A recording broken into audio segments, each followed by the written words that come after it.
আমাদের গল্পটা শুরু হয়েছিল বছর সাতেক আগে, এক বসন্তের দুপুরে। সদ্য কলেজ ক্যান্টিনে যাওয়া মেয়েটা আর সদ্য কলেজ বেরোনো ছেলেটার হঠাৎ দেখা হয়েই গেল।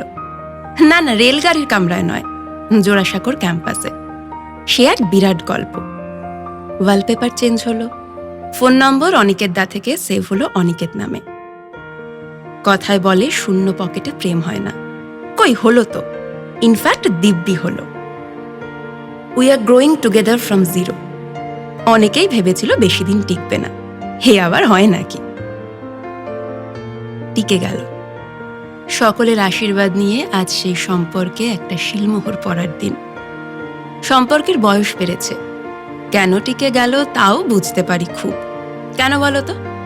কারণ দুটো মানুষকে পাশাপাশি কতটা মানাচ্ছে তার থেকেও বেশি ইম্পর্ট্যান্ট একে অপরের বেস্ট ফ্রেন্ড হতে পারা। কারণ দুটো মানুষকে পাশাপাশি কতটা মানাচ্ছে তার থেকেও বেশি ইম্পর্ট্যান্ট মানুষ দুটোর বাকি জীবন একসাথে থাকতে পারা।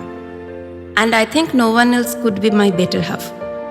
সময় এগিয়েছে, দিন পাল্টেছে। গতানুগতিকের বাইরে একটু অন্য কিছু যদি ভালো থাকার কারণ হয় তাহলে ক্ষতি কি?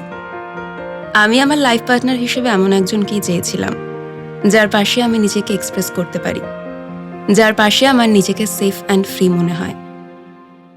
Aniket, you are the one, maybe the perfect one. I am very lucky to have you in my life as my best friend, as my partner and soon to be my husband.